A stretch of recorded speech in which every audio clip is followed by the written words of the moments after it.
if you touch me, I will punch you in the face.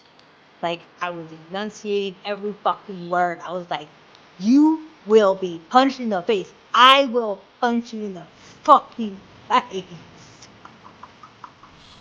And it felt good. It felt good to like say that. You know what I mean? And it's such a conundrum because it seems odd to wish for the opportunity to do that because I would never want to be in a situation where I would have to do it, right? Nobody would want to be in that situation. So it's kind of nice that it happens in the dream because I get to vocalize, I get to emote, I get to be ardently expressive, and the situation is not dire. It's not this earthly life, and I wasn't actually in danger, which is really nice. Hello, I'm Flower, and welcome to the DreamWalker's Coven. Yes, this is where the DreamWalker teaches you how to dream, how to remember your dreams, how to record your dreams, how to share your dreams, and get the most out of your nighttime adventures. We want to mine all the gold, all the wisdom from our nocturnal experiences. It's amazing that we can dream. I think it's really cool. I find it very valuable. I reap a lot of benefits from dream time.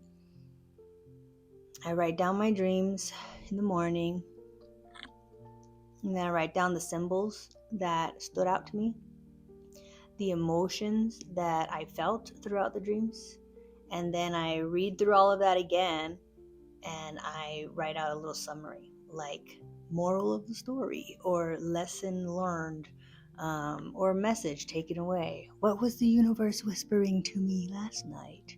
You know? And I don't do it all at once. Like the recording of the dream, that happens in the morning or else poof, it goes away. But then I'll return later and I'll write down the symbols, and then I'll return maybe hours later. I'll reread through it and I'll write down the emotions, and then later I'll come back and I'll write down the summary because by then I've like gone through my day, things have shifted. Sometimes I have echoes of my dream in my daily life. Like, oh, I dreamt of broccoli and here I am buying broccoli, or oh, I dreamt of yellow shoes and a yellow rock and a yellow praying mantis and here I am wearing my yellow scarf and my yellow shoes and I decided to, I don't know, draw a yellow something or other. Like all these things that are unplanned but they're echoes of my dream, which I wouldn't have known unless I had written them down in the morning. So later during the day, when I come back to read my dream, I remember what the echoes were and I see what I had written about the emotions and the symbols, and then some things click like, oh, that's the message. That's what I need to remember, or that's what I need to change, or this is a new perspective on that thing that was bothering me. And it's really nice. Like I write it out. And then I might revisit that in a few days and be like, oh yeah, since then I've pivoted a little bit this way, or I've decided to go through that doorway that I was avoiding because now I feel a little bit more courageous or curious because maybe my dream inspired me to think of other possibilities. There's always another way. That's what I like about dream walking. It really opens me up to the other possibilities that my daytime limitations had cornered off or walled off. We all have beliefs that limit our growth. But when I'm dreaming, a lot of weird things happen. Things I wouldn't do in normal life, right? Things I wouldn't consider. So, yeah, I find my dream time to be very mind opening for me. what's that term they say, mind bending? I don't know if it's mind bending, but it's definitely mind opening, and I really enjoy that. So I want to tell you about a dream I had last night. It was really rad because I screamed at two men, and this is perhaps because I do some of those scenario drafting. Like, I think a lot of women do this. They imagine what they would do if they were attacked by a man. And so, anyways, in my dream, I wasn't being attacked, which was great, but I was setting a boundary, a firm boundary. I was yelling. It was amazing.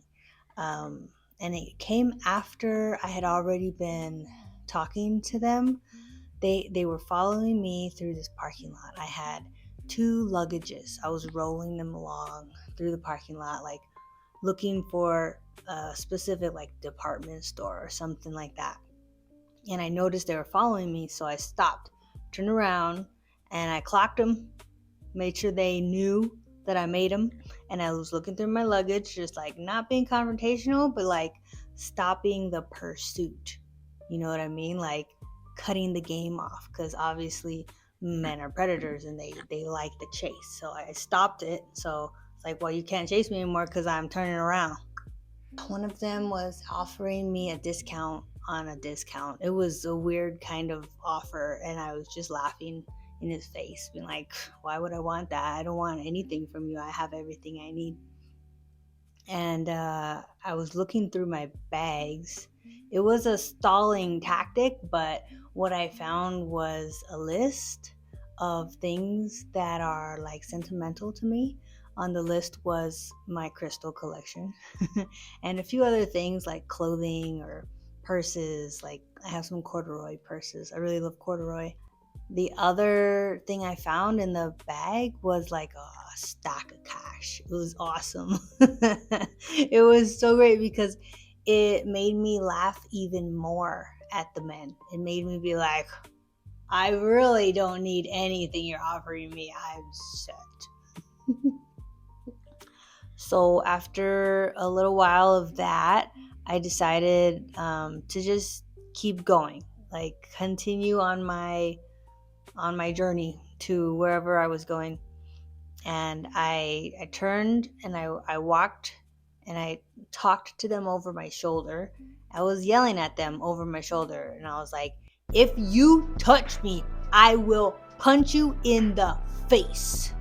Like, I was enunciating every fucking word. I was like, you will be punched in the face. I will punch you in the fucking face. And it felt good. It felt good to like say that. You know what I mean? And it's such a conundrum because it seems odd to wish for the opportunity to do that, because I would never want to be in a situation where I would have to do that, right? Nobody would want to be in that situation. So it's kind of nice that it happens in a dream because I get to vocalize, I get to emote, I get to be ardently expressive, and the situation is not dire. It's not this earthly life, and I wasn't actually in danger, which is really nice. I guess we can go into a story time here. This is not, I don't know, maybe a trigger warning, but it's not violent. I have been attacked by a man, but it didn't turn out as bad or scary as it could have.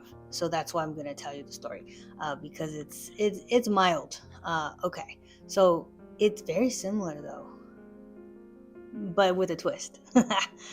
So I was walking home from the public transportation in the Bay Area when I was back in Cali. I was 22. I don't know. I had just moved to Cali after graduating from university, and I was young and dumb. I was walking home at like 1 a.m. from public transit. I told myself, hey, it's only a few blocks to my apartment. I'll be fine. Whatever. I was super floaty because I was just at like a poetry slam.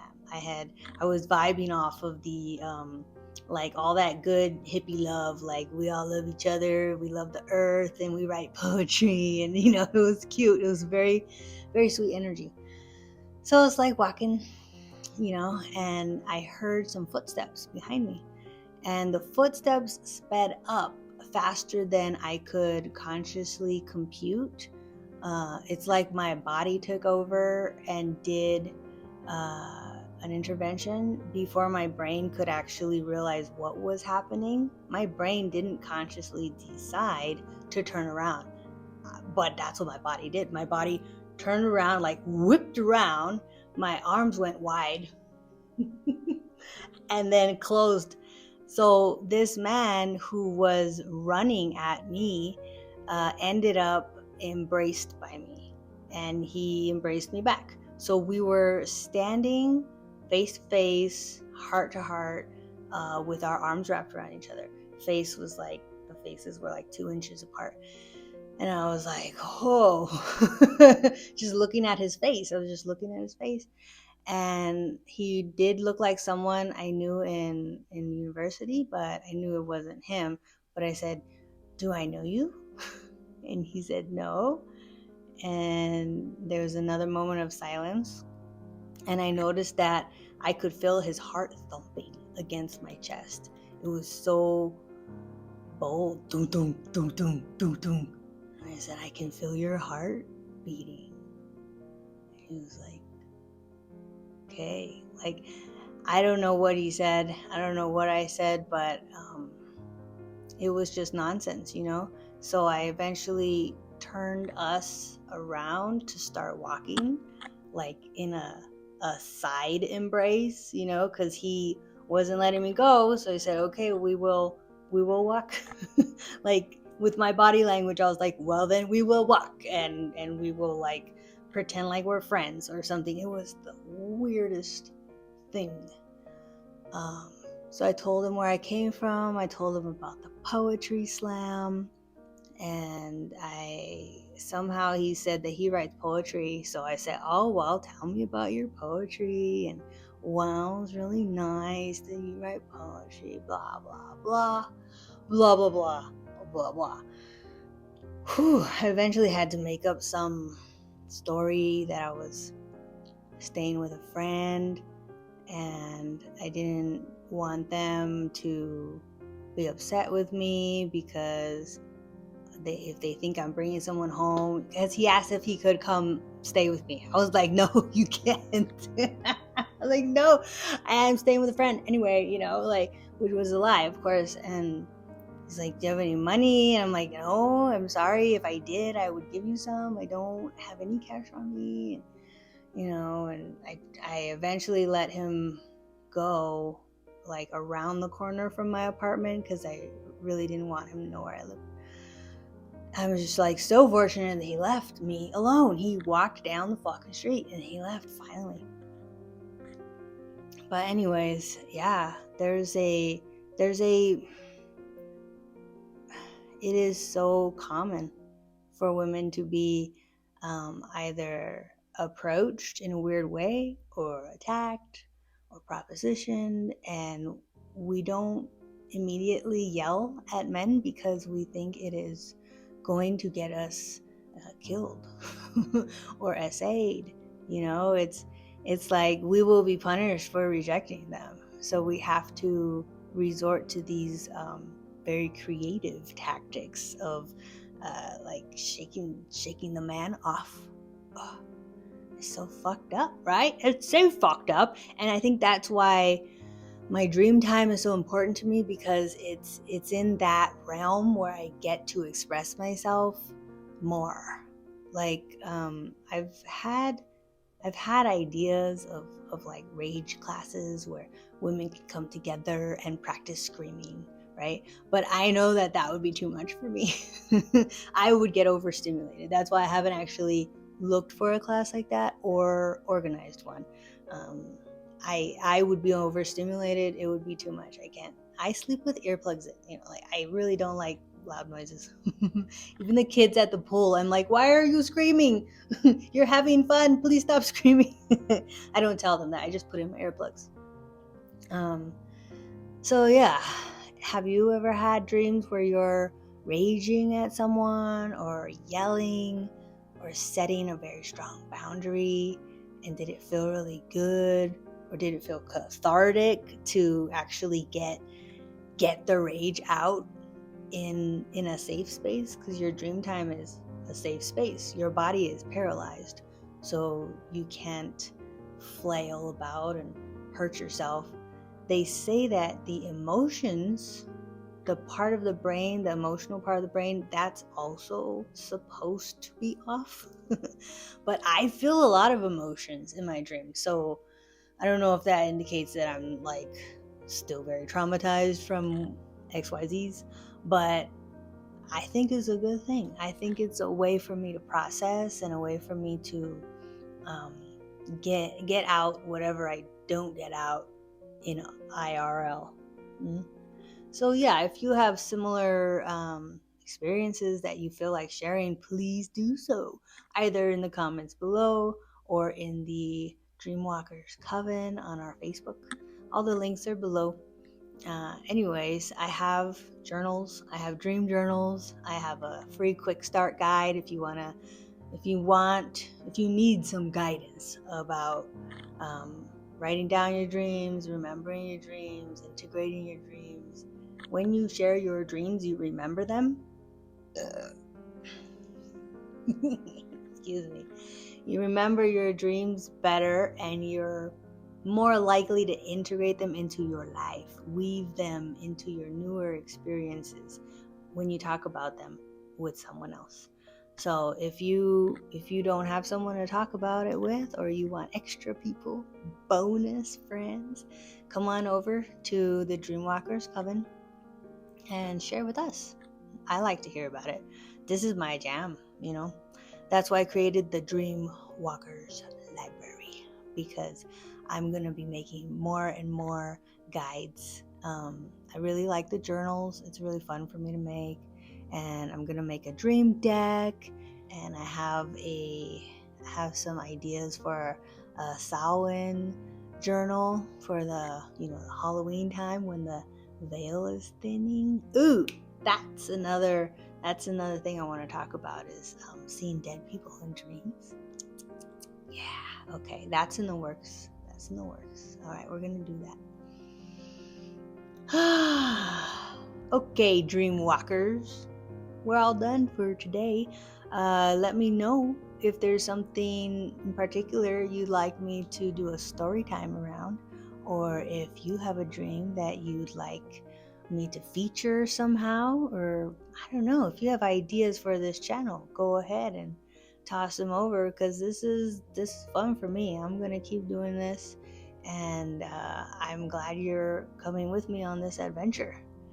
All right, until we meet again, keep dreaming under the same stars, and know that you are never dreaming alone. Peace out. Bye.